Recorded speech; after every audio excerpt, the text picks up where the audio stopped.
We are here. It is time for yet another episode of Regroup Phase. This last week of previews has been very interesting, very controversial to myself, at least. I'm sure nobody else cares about what I care about. We do have set rotation stuff, and we have some product information updates for JTL, which will come at the end of the video. But we've got some previews coming up, some good stuff, some not some good stuff, some stuff that absolutely infuriates me. This is a spicy video this week. Some, I wouldn't say hot takes. I am getting hot. I'm heated in the video itself. So I do apologize in advance for any of those types of things that do bother y'all. It is what it is. Something that's going to bother me for a while. It's going to continue to bother me until they fix it. And if they never fix it, it's just going to bother me forever. Without any further ado, let's crack right into these first previews. Our first preview this week, surprisingly, is not a leader. So it doesn't look like we're going to be continuing the path of 3 leaders Monday, Wednesday, Friday. They're going to change things up based upon what they feel is the cadence for the release. So it does look like for this week, we're back to 2 leaders, a Tuesday and a Thursday. But our first card is actually a fairly interesting card, and it's a droid that a lot of people like. We have BB-8 Happy Beeps. 1 cost aggression heroism ground unit. It's a basic 1/4 with no text as a backup ground unit that you'll probably never play. But for piloting with 1 red and a heroism, when played as an upgrade, you can play this as an upgrade. You may pay 2 if you do ready a resistance unit. Gives you +1/+2 standard, is resistance droid and pilot, so it triggers off of resistance stuff and pilot. This is an uncommon and more 145 out of 262 in JTL. BB-8 continues the resistance's push into having aggression units. We've got Poe. There's 1 unit coming down the line, probably potentially more depending on what happens. I'm recording this early on, but this is a very good card.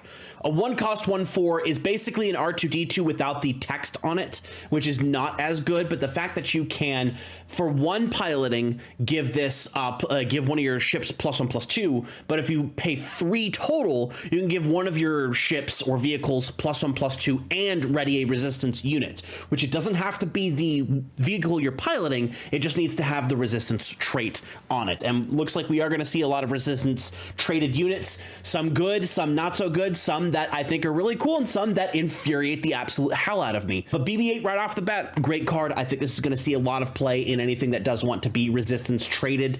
There is a leader coming up that likes to deal with resistance traits. Whether or not this is going to be good with that card, we'll find out here in the near-ish future. But I like this right off the bat as continuing the aspect pairing for resistance that we've seen so far from set 2, which is specifically red and blue. Next up, we have 2 previews courtesy of Tabletop Misfits. Link in the description below to their video covering these 2 cards. One is a ship that fits right with resistance aspect combinations, and the other is a pilot, which, as of the revealing of this card, does not, and I don't get it. I don't get what we're doing here. Let's start with the thing that aggravates the hell out of me. We have Snap Wexley, Resistance Recon Flyer. This is a 3 cost command heroism ground unit, 2 power, 3 health. When played as a unit and on attack, the next resistance card you play this phase costs 1 less. But for piloting 2 green and a heroism, when played as an upgrade, search the top 5 cards of your deck for a resistance card, reveal it, and then draw it. This gives your vehicle +2/+2. He is resistance and pilot. This is a rare, number 98 out of 262 in JTL. This is actually very fun design. We're going to ignore everything about this card except for the text that's on it and the numbers. 3 cost, 2/5. It's kind of average for 3 costs that we've seen. There's a couple of other things. This actually does work a little bit in Ray because you can give him the experience token, which allows him to stay on the board longer to use that on attack if necessary. It doesn't necessarily key off of Ray because she's not resistance from set 2, but you can fix that by just running a bunch of resistance stuff in your main deck. Your unit snap wants to make your resistance units cheaper while him staying on the board. However, your pilot snap wants to be able to draw those resistance cards off the top of your deck to refill him doing what he does, and you do get to search the top 5. So it's a card that kind of fills itself while giving one of your space vehicles or ground vehicles, mainly something that is resistance, an extra boost in power and health, and it's 2 very interesting styles of design for what this type of thing is. If a lot of different pilots had this and weren't just the same ability on 2 different things, or no ability as the actual unit but a dope ability as the pilot, I think piloting would actually be a lot more valuable. As it stands, by itself, Snap Wexley is a really good card for resistance decks. Now, the thing that pisses me the hell off is this is command. It is green, and we've already established in set 2 And the last card we saw, that resistance is blue and red. And now it looks like what's going to happen with this set is we're going to get resistance in all flavors, which means we're going to get first order in all flavors. And any deck that wants to play either of these traits, even remotely concise and connected, will have to suffer losing a portion of their pool. Now for Twin Suns, this is okay. It's actually not a terrible thing. If you are a Twin Suns player, you're eating good because you're going to get a lot of resistance units in all the different flavors and colors, unless they do the same thing with Rebels and Imperials, where you only get a handful of one specific color, both of those yellow. But Snap here helps a lot. He's green, which... it's a great unit. It just really disappoints me that it's in a color that resistance isn't backed by, at least until we see our first leader. Speaking of units, the second preview from Tabletop Misfits is Tactical Heavy Bomber. This is a 5-cost aggression heroism space unit, 3 power, 5 health, resistance, vehicle, and transport. On attack, deal indirect damage equal to this unit's power to the defending player. If a base is damaged this way, draw a card. This is also a rare, number 152 out of 262 in JTL. This is a neat unit. It's a 5-cost, so it's a little bit more on the expensive side for space, especially only being a 3/5. For example, the Senatorial Corvette is a 5-cost unit that's a 5/4 in space. But the idea is that you want to try to get this to survive a little bit longer, and you want to buff this. So you're going to be piloting this with Paige, you're going to be piloting this with Snap, you're going to be piloting this with BB-8, because you want to put as much power into this as possible, so that way your Tactical Bomber can deal extra damage with its indirect on-attack trigger. If you're attacking into a unit, you do have to be careful because your opponent can assign all but 1 damage to the specific defender, so that way the defender is there. I guess technically they could assign all the damage to it to kill it, and then you wouldn't do anything back, but they could assign all but 1 and then still be able to snap back into your Tactical Heavy Bomber, which could deal some damage that you don't want to be dealing otherwise. Ideally, the bomber's probably just going to be attacking the base at all times. Give it something that has Saboteur, use Breaking In, use any of the Saboteur abilities that you have that are in the game to have your Tactical Bomber go through and deal that extra indirect damage to your opponent's units or base, however they choose. I like this unit a lot. I do think it's a little underpowered, but I believe that's a direct balance of its on-attack ability, and we'll see if this ends up seeing play in resistance decks, which with our leader that's coming up, that can at least buff this by herself. Next up, we have 3 previews coming by way of Hunter and Friends over on YouTube. Link in the description below to their video. Go check them out. Give them a view and a follow. They are predominantly a German channel, but they do get previews, as all languages should be able to get previews if you're covering Star Wars Unlimited. We have 3 things here. They are all resistance, 2 space units, 1 ground unit. Let's start with the ground unit. We have here Desperate Commando. This is a 2-cost vigilance ground unit, 2 power, 2 health, resistance, and trooper. When defeated, you may give a unit -1/-1 for this phase. This is a common, number 60 out of 262 in JTL. Obvious draft chaff, but there is a situation where potentially a blue resistance deck wants to be able to use something like this, because you could theoretically do 3 damage to something that's attacking into this. So your opponent's probably going to try to either sacrifice something small to wipe this out, use removal on it, or just exhaust it, so that way you don't have to worry about the when defeated. It can strike at 1 above its normal power level, or at least hinder something else, so that way it can't deal damage or it's dealing less damage. It's a Desperate Commando. It does things desperately. This is definitely a card you're going to see in Limited, because that is a very good effect in Limited, because you can ram this into something else, have it be defeated, then use your when defeated trigger to be able to reduce the effectiveness of one of your opponent's units on their turn. And if you stick this in Thrawn, potentially you can activate that ability twice. So there is some interesting stuff here specifically for Limited. In terms of Constructed, don't think it's going to see a lot of play, but you never know. It is a resistance tag. You might need to have a lot of resistance things in order to be able to utilize those decks extremely well. But bare minimum, this is a Thrawn card for Limited. Next up, of our 2 space units from this preview, we've got a big space unit, and that is Radis, Holdo's Final Command. 7-cost command heroism space units, 8 power, 6 health, resistance, vehicle, capital, ship. While you control another resistance card, unit upgrade, or leader, this unit gains Sentinel. When defeated, deal damage equal to this unit's power to an enemy unit. This is a rare, number 104 out of 262 in JTL. Our leader meshes with this directly, giving it some extra power. We'll talk about that here here in a second.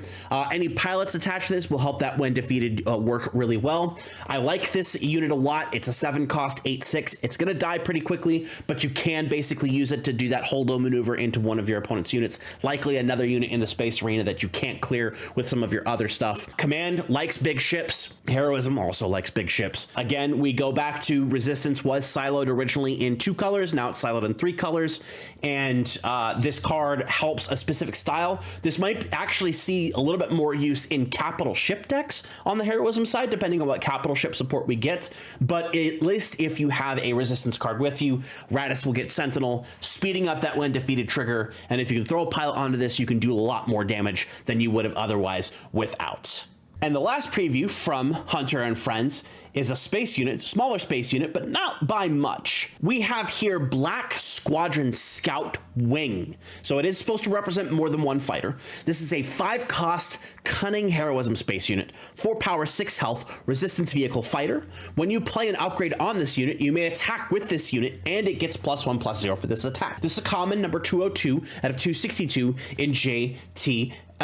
This fits perfectly with all of our pilot strategies. You can play the Black Squadron Scout Wing when you have 5 resources, and then on your 6, you can either flip your leader if it does transition into a pilot upgrade onto this, and then you get to be able to attack with the unit and get the plus power from the pilot and from its own ability, or you throw something like BB-8 on it. You can throw the Independent Smuggler on it, depending on what other colors you are, the Academy Graduate, things like that. That would allow you to attack with this unit to be able to give it the extra power boost and do a lot of damage for something that's in space that costs 5, that only has 4 power, but its upward scaling is incredible. The only downside is it is yellow. And we now have resistance in every color, and while that can be cool in specific situations, again, we went from a silo of 2 colors to a silo of 4 colors. And that makes sense for set 1 when you're starting a game, but when you're in set 4 a year later and you're trying to add some extra archetypes to the game, you don't need to spread this far out. It's like reinventing the wheel over and over where you're trying to do these things. It made sense for the era specific set for set 1, and it does also make sense for the era specific set for set 3. Although it can be said that for Republic, yellow didn't really get too much support. There's a couple of cards that were there.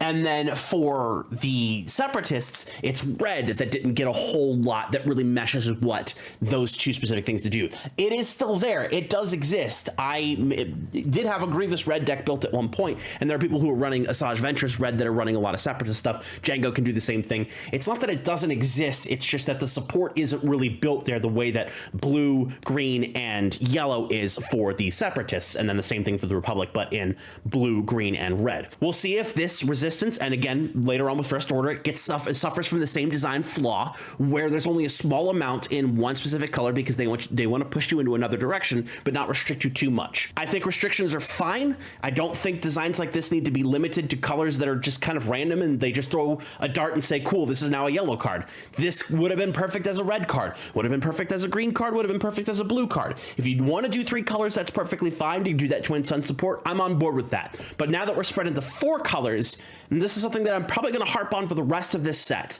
so I apologize in advance. And this is just a design mistake. Clear? No way to really write it any other direction. It is a mistake, and I don't think they should have done this. Next up, we have our first leader of the week. It's a controversial character because people are stupid. The leader design is interesting. Let's just get right into it. We have here Admiral Holdo. We're not alone. This is our Command Heroism Resistance official rare leader. For an action, 1 resource and exhausting the leader, you get to give a resistance unit or a unit with a resistance upgrade on it, +2/+2 for this phase. On 6, you flip into a 3/8. This is number 7 out of 262, a rare in JTL. And on the flip side, again, resistance official, all the other stuff we already know. On attack, you may give another resistance unit or unit with resistance upgrade on it, +2/+2 for this phase. So when we talked earlier about stuff like the bomber, stuff like BB-8 or the Scout Wing, anything else that has a resistance keyword on it, trait, you can give it buffs with the flip side, although very expensively, or the unit side when you attack, you're able to do that and get those extra things. So it's Wat Tambor with less steps, but more expensive depending on the specific situation. You don't have to lose a unit, but it is restricted specifically to resistance. So this is one of our resistance leaders. Potentially we're looking at having the theory is we're going to have a red Poe Dameron leader, which will probably be a pilot, which would be very cool. I think that would be very interesting. But this is one of the reasons why they decided to put green resistance into this set. So fine, whatever. We got a green leader. It means that at least there's something there. I still don't like it. I still don't agree with it. In terms of the character design, look, I don't like the way that the character was particularly handled in terms of the actual engagement between her and Poe in Last Jedi. But the fact that she is here is perfectly fine. She's a character in the Star Wars universe. It's been established. She does something really freaking cool at the end of her life. And while that's a really weird way to put that, the Holdo maneuver is single-handedly one of the best moments in Star Wars. And if you don't like it, too bad. The card design here is not a competitive leader. You're not going to see success in competitive with this specific leader because everything costs too much and the stats are a little wonky when it comes to that. But this could be a very interesting limited leader for draft or sealed, specifically draft because you are able to try to pull that rare more than you would with the luck of the draw on sealed. In terms of Twin Suns, she actually could be a very good leader. You can go with her, Rose, and a red base, or you can go with her, the presumed red Poe, and a blue base, and you'd have access to a lot of resistance tools. Or realistically, you could even go Holdo Rey and a red base, and just use Rey to pump up your resistance units, then give them a double pump with her ability. And when Rey flips, she's not going to be able to get any of the resistance buffs, but she can keep those experience tokens going while Holdo can pump those units in other manners and other ways. So there are some interesting strategies with Holdo. I like the design. It's not competitive. Not every card needs to be competitive, but it is something that we always have to view the lens through because that is the most popular format in the game right now. And showcases, store showdowns, the PQs, and eventually the regionals and the sectors are going to prove that competitive is the main method of gameplay. If your store does draft, if your store does Twin Suns, congratulations, you're one of the few. But as it stands, Holdo is here, decent card design, but will not reach that competitive tier. Next up, we have our second rare base. The assumption was with the Colossus being 35 health that all of these would be higher health than 30 bases with negative effects. That today was proven to not be the case. We have here Thermal Oscillator, a 27 health aggression base. Your minimum deck size is decreased by 5 cards. This is a rare number 25 out of 262 in JTL. Starkiller base, love Starkiller base. Awesome stuff that's associated with it. This is a very interesting design. Losing 3 health points means that you can reduce the size of your deck by 5 cards. So instead of having 50 cards minimum, you'd have 45 cards minimum with this deck. If you're looking at getting specific cards into your hand much quicker, this would be an interesting red base to be able to use. However, if you're a deck that's already on something like Tarkin Town, you're not switching to this because Tarkin Town is a way better way of being able to win the game than something like Thermal Oscillator. But if you're looking at trying to do mill loops with stuff like not reprocess but restock, and then using things like vigilance to be able to mill those cards off the top of your opponent's deck and then get to the better cards in your deck better and being able to do that loop quicker, Thermal Oscillator could be an interesting way of playing the game with blue and being able to get those 45 cards in your deck so you can get to your things sooner. It does also mean that you yourself are susceptible to mill more than any other player in the game because you'd be at 45 cards instead of 50 cards, so that's 5 cards less, which means effectively at the same amount of discard for both players, if each player loses 50 cards from their deck throughout the course of the entire game, including opening hands, resource, so on and so forth, you actually are going to end up losing, I think it's 3 damage per, so 15 total life as a result of that. That's more than half of your base health just by missing those 5 cards. So you need to be really sure that this is something that you absolutely want to do in order to be successful at it. There might be a degenerate strategy coming in the future with Afra using something like this, because if you can go through your deck to look for specific cards, very quickly utilizing her effect and being able to get those cards from your discard pile, graveyard, whatever you want to call it, that might make Thermal Oscillator much better because you'd be trying to dig through 45 cards instead of 50 cards, and that 5 cards could make a huge difference. Right now, I don't see a lot of decks opting to use this specifically, but it's possible, could be out there, could be interesting. If you like it, break it. Next up, we've got a big chunky Rebel capital ship. We have already got a couple of those, but let's add another one into the pile of chunky Rebel capital ships. We have here Profundity. We fight. This is a 9 cost aggression heroism space unit, 8 power, 9 health, Rebel vehicle capital ship. Overwhelm, that's pretty good. When played and when defeated, choose a player. They discard a card from their hand, then if they have more cards in their hand than you, they discard a card from their hand. This is a legendary number 154 out of 262 in JTL. I love the art here showcasing the Scarif attack fleet arriving to help with the Rogue One situation over there at the end of Rogue One. Fantastic way to do so. I have a lot of experience with this ship because it's one of the more popular, or was one of the more popular ships in Star Wars Galaxy of Heroes. As it stands, 9 cost 8/9 is pretty expensive, but it has Overwhelm, so it can knock out those little tokens that are going to be generated and deal a ton of extra damage to your opponent's base. If you can keep damage off of this, you can keep Overwhelm and keep attacking your opponent's base, so on and so forth. The extra hand discard is actually helpful because it is when played and when defeated. So you could theoretically, depending on how many cards are in your opponent's hand and how many cards are in your hand, strip 4 cards from your opponent's hand when played, when defeated total. The big problem is that it's a big ship that's going to be coming very late game, especially considering the fact that we're seeing a lot of low cost units that are very effective. And the only real way that this comes into play, in my opinion, is if you're playing a control deck with Heroism, which we've kind of seen. Heroism isn't really that good at the control aspect of the game because Villainy has all of their events stacked in such a manner, and other things like the client that can just keep them going forever and ever, that Heroism control just really isn't there yet. So potentially you could see this pop out as if you get to 9 by some miracle and you could throw this out. I know I've gotten to 10 and been able to drop the Resolute in my Captain Rex deck a long time ago. I think I did that once with Anakin as well. It's not something that happens often, so you can't really base your entire deck strategy around this unless you can find some way of getting this out cheaper, which as it stands right now, there isn't really too much that's able to do that. So it is a cool ship. It has a cool ability. It's got good stats, and it has it has that Overwhelm on it, which allows you to do some extra cool things. But as it stands, I think it's too expensive to be considered a good card for competitive stuff. Twin Suns, this thing blows everybody up, and that is kind of cool. Next up, we've got 2 cards from Magic Arcanum. Link in the description below to that video covering these 2 previews. We've got a space unit, we've got a ground unit. Let's start with the space unit. We have here Dakar Cargo Frigate, 5 cost Vigilance Heroes in the space unit, 6 power, 7th health, resistance vehicle capital ship. This unit gets -1/-0 for each damage on it. This is a common, number 52 out of 262 in JTL. Draft Chaff, if you even want to be able to use something like this for Draft Chaff. 5 cost 6/7. It is an overstated starship for space unit, whatever, for its cost. But the fact that it can go down in power so heavily, your opponent just throws 2 damage into this, and all of a sudden it's a 4/5 that came out on 5, and that's not really great stats for a 5 cost space unit. There is one constructed strategy that I believe might actually be fairly interesting for this, and that is if you're playing Rey.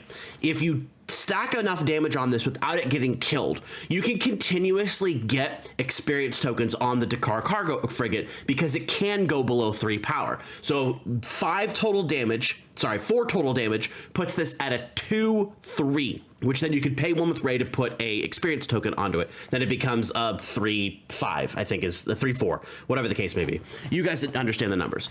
Each time you take damage that can bring you down below 3, you can put another experience token on this, and if you find some way to refresh the damage off of this, this thing could be an absolute beast. But it does require a very specific strategy. It does require a very specific set of circumstances that your opponent just doesn't say, cool, back to your hand, or cool, I'm going to take it down, or cool, I'm going to entrench it. So that way, even if you can't get it below 3 damage, you'll never will because it's a +3/+3. There's a lot of different things that make this not a good card. I would even hesitate to play this in limited, just given how you potentially could get 1 attack off, but if your opponent even does like 2 or 3 damage, sacrifices a couple of tokens into it, it's now gotten to a point where you spent 5 to get something that's only hitting for 3 or 4, and that's not a great situation. On the other end, though, we have Ahsoka Tano, Chasing Whispers. 4 cost Cunning Heroism ground unit, 3 power, 5 health, fringe and force traits. When played, an opponent discards a card from their hand. If it is a unit, you may exhaust a unit. This is a rare, number 201 out of 262 in JTL. Our Ahsoka TV series, Ahsoka, is here. She's a little expensive for a 3/5. We've seen Boba Fett stats at 3/5 as a 3 cost. A lot of other 3 costs can end up being 3/4s.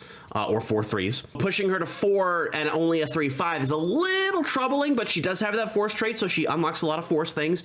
She does have a very pertinent when played, but you could do that and trash a card from your opponent's hand, and if they only have units or they really want to keep those events, you get to additionally exhaust a unit that your opponent controls, or a unit you control. I don't know why you would want to do that necessarily, but Ahsoka is here, 3/5. Interesting design. You can throw Ahsoka's lightsaber onto her, which means she gets that +2/+1, I believe.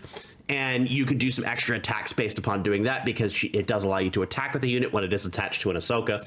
Fun card. I do hope we get to see a Fulcrum Ahsoka, maybe with a Spectre tag. You know, dreams are dreams. But this is actually a very good card, and being the fact that it is only a rare, you're probably going to see a lot of it in Cunning and Yellow Heroism decks.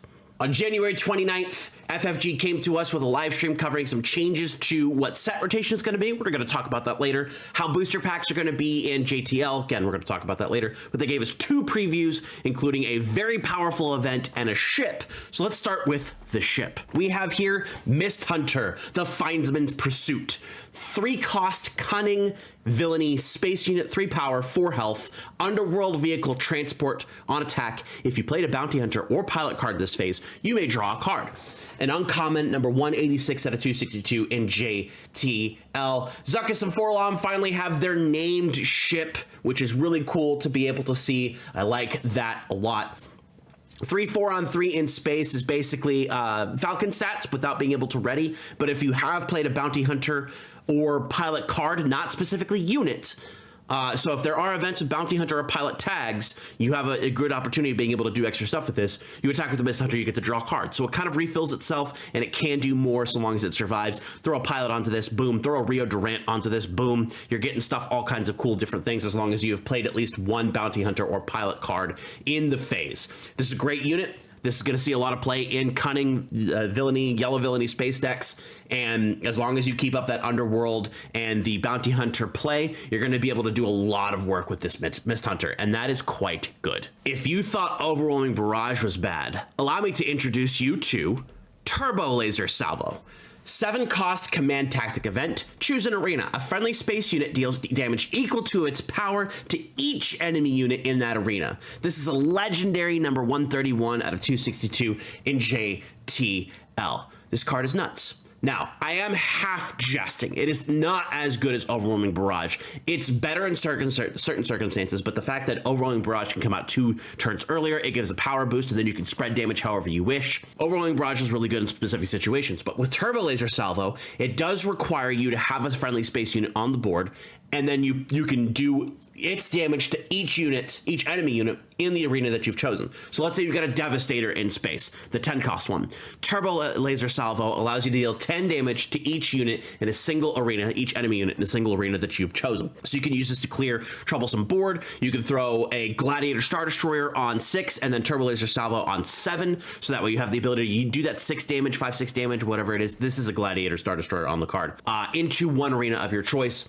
It is a legendary, so it's probably going to be a highly sought after card, but because it is a 7 cost, it is going to be a little bit more difficult to play. So it is not as overwhelmingly good as Overwhelming Barrage is, but it is still a very impactful card that will probably clear an entire enemy arena, so long as your opponent doesn't have a ton of things with shields on it or a ton of things that have a ton of health on them. So it is a very good card. I don't think this is going to be one of those insanely sought after legendaries, but someone's going to throw this in their deck. They're going to get a cheap ship out that has a ton of extra damage onto it, or a ton of extra power onto it, and just absolutely annihilate the opponent's side of the board, and they're not going to be happy about it. And you know what? Brr. Next up, we have one of the leaders that I've been waiting for ever since some of the art assets were previewed from GameGenic a while back.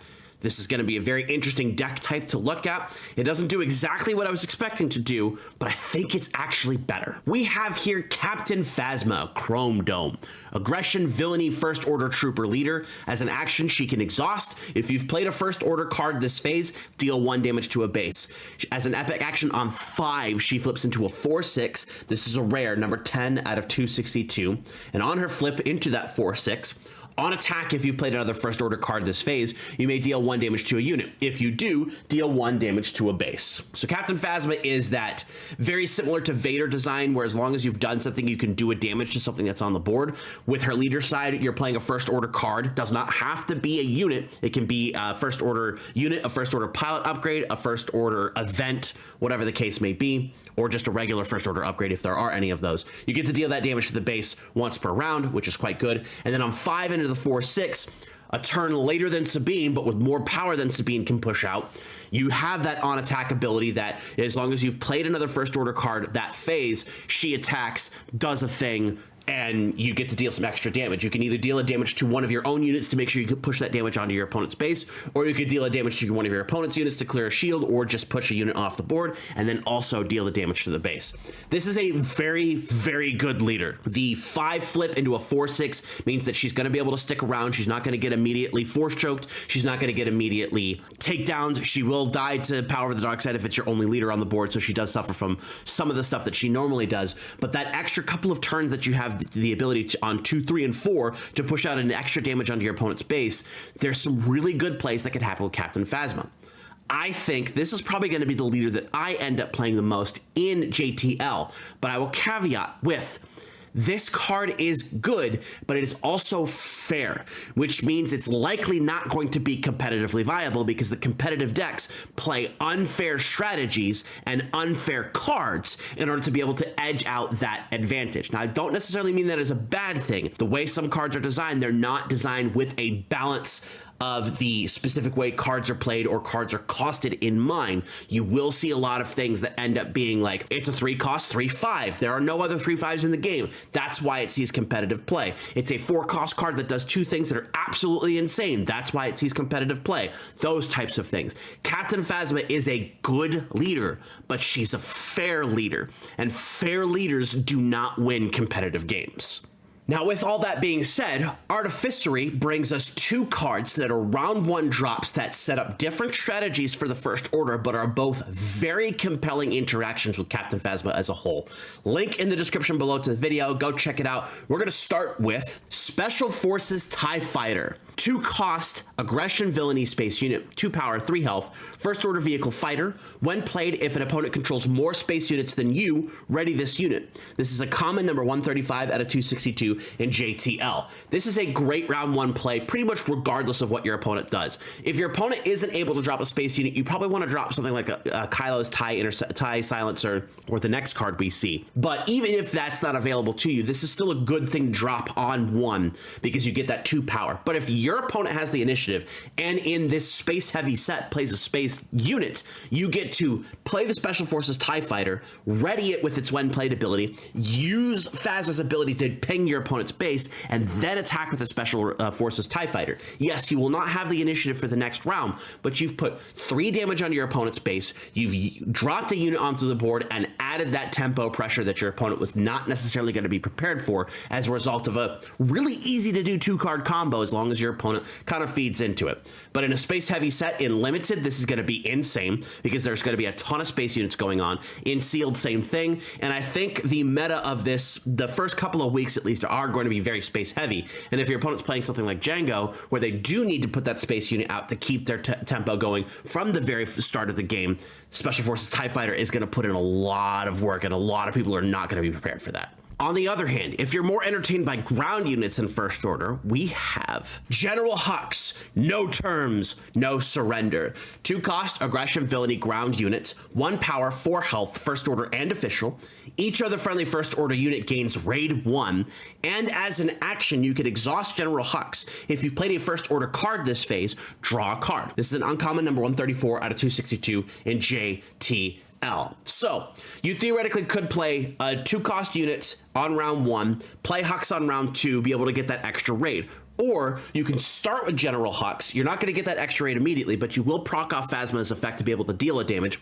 And then on your next round, when you play another First Order unit, you get to do Phasma's ability. Then you can exhaust Hux in order to be able to draw the card. There's a lot of interesting draw card strategies that I think are going to apply to the First Order and what they can do. And having the options of different things to be able to drop onto your opponent's side of the board or on your side of the board when you play Phasma, she's got a lot going for her, and these just first 2 cards, not including Kylo from set 2 or the First Order TIE from set 2 or even the Kijimi projectors we've seen before, patrollers. These 2 cards start you off in such a very interesting manner where you can gain a lot of power right off the bat, and it does set the opponent on the back foot immediately. But again, because most of this stuff is fair, This might be a gatekeeping style deck, but not necessarily something that is going to be high level competitive getting into those top tables. But it could take games off people that are not prepared, could knock people out of rounds. And I think even just on right off the bat, this might be one of the few actual legitimate tier 2 decks that can hang and aren't just completely outclassed by everything else that is done in the competitive level of decks. Because remember, Star Wars Unlimited doesn't have a tier system. It has competitive and then everything else. This might start an actual tier system though. We've had first order, but what about second first order? Our next set of previews come by way of Nelson all over cards, link in the description below. We have a space unit and we have a ground unit, and that's pretty good. First off, we've got a First Order TIE Fighter, 1 cost command villainy space unit, 2 power, 1 health, First Order vehicle fighter. While you control a token unit, this unit gains Raid 1. This is a common number 81 out of 262 in JTL. Easy, schmeezy, 1 cost, 2/1, that becomes a 3/1 on attack if you have another token unit. You can play 2 of these round 1, and then a Kajimi Patrollers round 2, and then all of a sudden you've got 2 Raid 1 dudes going out. But even if all you have is just the one thing, that's still pretty good, because now you've got 3 units in space, this guy, the Kajimi Patrollers, and then the token that the Patroller drops. And because it is a First Order card, it procs that 1 damage to your opponent's base. So even if all you're doing is just playing cards, you can still damage your opponent's base once per round, and then any extra damage on top of that is going to help push you into that winning category closer and closer and closer. It's a great thing. 3 of these, 3 of the First Order Stormtroopers, you have a nice section of 1 costs that go into your round 1 play that you can play 2 of and do a lot of damage to your opponent. So given those previous cards that we've seen, these First Order decks are going to end up being red-green. You're going to run a red leader, you're going to run a green base. That green base is probably going to be ECL because it is very good and you want to push aggro as hard as possible. Another ground unit that can help with an excellent use case for ECL, we have Captain Phasma on my command. 5 cost command villainy ground units, 5 power, 6 health, First Order trooper traits. When played and on attack, you may give another First Order unit +2/+2 for this phase. This is an uncommon number 88 out of 262 in JTL. By herself with no other things, you throw her down, you give another First Order unit +2/+2. If you're playing Phasma, you get to deal a damage to one of your opponent's units, or a unit in general, and then 1 to your opponent's base, and you've got a lot of cool stuff. But if you throw ECL into this, on 5, you have a combination of being able to give 1 First Order unit +4/+4, or 2 separate units +2/+2 to really push that pressure onto your opponent. You generally do want to try to save your ECL for Kylo Ren, but if Captain Phasma is going to help push a bunch of damage onto your opponent's base, there's a lot you can do here. She's also got 6 health, so she's not going to get taken out by something very easily on the attack, and she can clear out one of your opponent's units to do so. In combination with your leader ability, you can Phasma and then Phasma leader ability to be able to do that extra damage, or if you want to get really spicy with it, you can flip your Phasma leader, throw this Phasma down, give your Phasma leader +4/+4, and then attack with that to be able to do the extra damage and damage to your opponent's base. You're looking at potentially 9 damage to your opponent's base in 1 round if your opponent cannot interrupt your leader unit's ability to attack with that +4/+4. Absolutely insane. This card is nuts. I love it. This might be the one thing that this deck can do that's unfair, but 1 card does not make an entire deck a highly competitive level deck. And I know I've harped on this a little bit, but there's a very specific reason because of the way that I believe competitive decks exist within the space. I love this First Order deck, but I also know I can feel it in my gut, man. My gut's pretty big too. I can feel it in my gut. It's gonna be good, but it's not gonna be competitive. Next up, we have a unit for a leader we saw 2 sets ago. We have here Moff Gideon, I Know Everything. 4 cost, cunning villainy ground unit, 5 power, 4 health, imperial and official traits. When this unit deals combat damage to an opponent's base, each unit that opponent plays this phase costs 1 more. This is a rare number 188 out of 262 in JTL.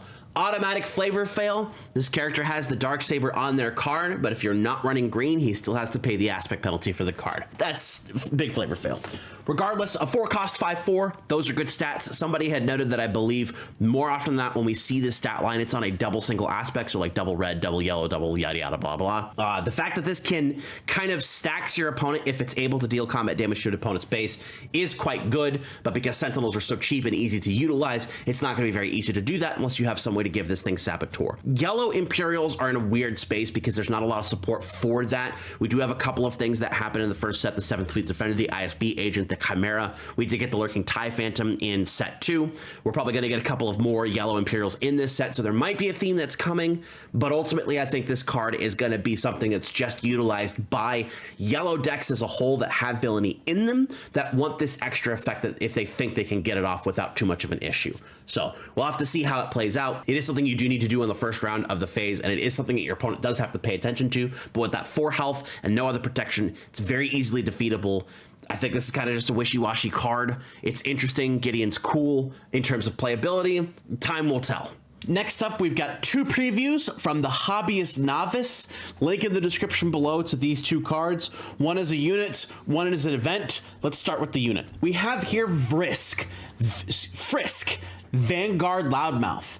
2 cost aggression, heroism, ground unit, 3 power, 2 health, nothing else as the ground unit, but at 2 cost with aggression and heroism, you can pilot, who gives you +2/+2 for the vehicle itself, and when played as an upgrade, you may defeat an upgrade that costs 2 or less. New Republic and pilot traits, an uncommon number 148 out of 262. So this is like Ketsu Onyo, who was a character that came into the set 2 Shadows of the Galaxy and was specifically designed to be anti one of the main themes of set 2, which was upgrades. This time Frisk here from Star Wars Squadrons, part of Vanguard Squadron, is a pilot that's designed to counter other pilots. So obviously you got to have some sort of counterplay, so limited isn't just an absolute cluster when it comes to stuff, even though it did not feel that way with set 3's token mechanics. They just made those completely invalid for premier gameplay. Frisk here though, 3/2 on 2 is not terrible, but nothing really to shine about. Giving +2/+2 on a vehicle for 2 basically is like adding 2 extra experience tokens, but you can use this at a point in time when you have the ability to knock out one of your opponent's pilots, or just a basic upgrade at 2 or less. So this will knock out shields, this will knock out experience tokens, this will knock out 2 cost or less pilots. One thing to pay attention to, though, is that this is looking for the cost of the card itself, not the piloting cost, the cost. So if you have a pilot like Chewie who costs 5, you can't knock this out even though the piloting's 3, which obviously you wouldn't be able to knock it out anyway. But any of the pilots who have a piloting cost of 2, but a much higher unit cost, you would not be able to knock out with this effect. So keep that in mind. We'd love to see more New Republic cards. Honestly, I would love to see the entire Vanguard Squadron and the entire Titan Squadron from Star Wars Squadron. Excellent game, by the way. We know we've already seen the Onager in an event. We know the Starhawk is a unit that's coming as art assets we saw earlier. Hopefully we can get the whole group of both of them, and hopefully they're not spread out too much in terms of aspects, although we already know the Starhawk is green, this guy is red, and the Vanguard Ace from set 1 is yellow. So we already have 3 colors. Twin Suns, I guess. Tying into that, the event that we have for this creator preview is Fight Fire with Fire. This is a 1-cost aggression gambit event. Choose a friendly unit and an enemy unit in the same arena. If you do, deal 3 damage to each of them.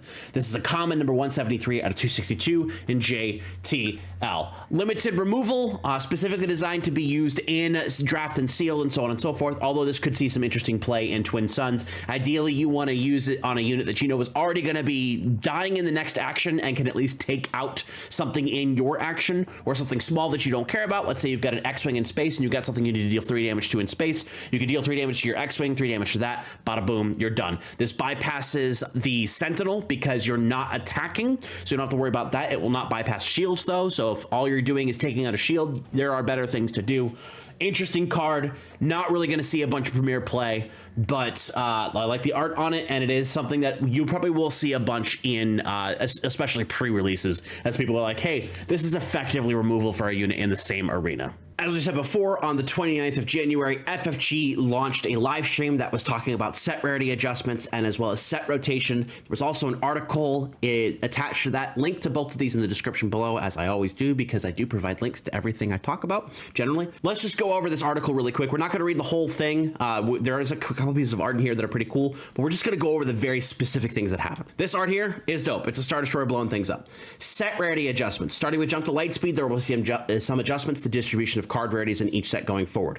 They are effectively adding 10 more common cards, 2 fewer rare cards, and 4 more legendaries. But the way that they're changing the way things drop out is that we're still getting the same number of cards per pack, but they are increasing the frequency of seeing legendaries in a pack. So instead of 1 every 8 packs, it's looking like we're gonna see 1 every 5 packs. So theoretically, that should push our booster boxes from 2 to 4 regular legendaries to looking at potentially 5 to 7 regular legendaries, not including any foils or hyperspace or hyperfoils or anything like that. So you could get some cool stuff. Getting more legendaries is pretty cool. The one thing I don't like about this is that is also going to reduce the frequency of rares. And in previous sets, there were some rares that were hard to be able to pull out of a case. I know, I've done it 3 times, 4 times. That's something that's interesting. It's probably going to make some of these rares a little bit more valuable and the legendaries a little less valuable, but more availability of legendaries, especially the good ones, is probably going to be good for everybody else. The other aspect that they're changing about the boosters that we get is in the weekly program, weekly OP program packs, the things you get for playing every week at your local store. They're no longer going to contain the hyperspace versions of starter cards or spotlight cards or S rarity, basically. They, however, are going to appear in the set itself, which means also the Carbonite booster packs with a lower frequency than some of the other rarity of those cards are going to be. So we can obtain foil versions of those, hyperspace versions of those, and hyperspace foil versions of those cards. Whereas originally we only had access to regular from the starter itself or the spotlight decks or whatever, and the hyperspace versions of the organized play program packs. I dislike this change a lot. I like the ability of being able to get those hyperspace cards guaranteed from the packs. Adding them to the boosters is very good. Taking them away from the weekly organized play boosters is bad. I don't agree with it. I think it's a terrible decision. But if it does mean that we get cooler cards in the OP packs that people want with those OP treatments, I'll probably be okay with it. But losing out on the ability to get those hyperspace cards very easily makes the, rarity chaser and me very sad. Set rotation. This is a very important thing. It's going to affect the future of the game as it pertains. Each block, so year of the set, is going to have a little symbol at the bottom. Some of you have noticed this little A with a thing here. You also notice the first year does not have any symbol at all. Each year, when the first set of the year rotates, the 3 sets of the year before the last one will shift out of the game. So for example, 2024 had Spark, Shadows, and Twilight. 2025 is going to have Jump to Lightspeed, Legends of the Force, and Secrets of Power, or whatever the 6th set is. When set 7 drops, whatever that is called, the first 3 sets of the game, 2024 sets will rotate out of the game. They will no longer be playable in the Premier constructed format. They have said that there's going to be an Eternal format. I don't know how much that's going to be supported. Everybody always says we're going to have an Eternal format, and then nobody ever actually plays. Just my experience with these things. Theoretically, in 2026, when set 7 drops, this Chewy will drop off, but this Chewy will be legal because it has this little symbol. So I assume they're just going to keep going A, B, C, D, and then that way it's an easy way to say cards from blocks A, B, and C will be the only ones legal, and then when the next rotation happens, only cards from blocks B, C, and D will be legal. This is something that standard players in Magic the Gathering have gone through for decades, where once they hit the rotation point, a whole year's worth of, or a whole block's worth of sets will rotate out. This is the same system here. We'll see how well it goes. If it doesn't go well, they might actually change it to each set will only rotate 1 set out, rather than 1 set rotating 3 sets out. Kind of interesting. They will tell us in advance what the events are going to be as they happen, but that is effectively how set rotation is going to be. So every set will be legal in standard, we'll call it Premier, for at least a year and 4 months. So a year and a quarter. The first set will always be legal 2 years. The second set will be legal for a year and a half, and then we'll have a year and a quarter. So that's kind of how it's laying out. That's what I expected. That's what I've been saying since the beginning of the idea that I thought they were going to be using for set rotation. And there it is. It's exactly the way that I said it was going to be. I do know things. So interesting stuff. Like I said, not too happy with removing stuff out of the weekly organized play program packs. Hopefully they add more cool stuff in. I think they should have just allowed those cards to surge foil in those packs. That would have been really cool. But now we can get hyper foil versions of those cards. When they keep making these changes though, it means that stuff that's come before is not going to have that same treatment. That's really disappointing because there's not going to be any uniformity when it comes to stuff like this. But when rotation happens, it won't matter because all that first year stuff will be gone and the foundation will be washed away. wait. And there it is. There you have it. Set rotation looking pretty interesting. Once we get set 7 next year, we'll only have 4 through 7. Being able to slide off a whole year's worth of sets is going to be controversial, to say the least, but it will at least bring some balance to the game itself. We have new product information for JTL. We talked about all these previews. Even with the First Order Leader preview being really good, again, not necessarily sure if it's going to be super competitive. There's some other stuff coming out that we'll be seeing here soon enough. You're already seeing previews for this week being previewed, and there's some really cool stuff there too. So I'm recording this one a little late because I had a big weekend, had to work at convention. Ultimately, JTL moves ever on. We're jumping to light speed. We're trying our best to get through this. This space heavy set is providing us some very interesting options, but it is also providing me personally with a lot of stress when it comes to the design of the cards in the set. So we'll have to hope things work out the way that they need to work out. Otherwise, it's just going to be cards left in binders, left in boxes that never see play, because, you know, there's only really one way to play the game at the moment, which I'm hoping to fix here in the not too distant future. Thank you for joining me, everybody. I appreciate each and every one of you. Remember to like this video, comment what your favorite preview was, comment how you feel about the way that I feel about set design and aspect design, color design specifically, which is the major point of consternation for my issues here. Subscribe to the Star Wars Unlimited channel for all of your Star Wars Unlimited needs. Thank you once again for joining me. Appreciate all. Appreciate your patience. Appreciate your passion. Y'all are cool. We're doing what we can here at RybackStun. And that's it. That's all I've got. So I will see you in light speed.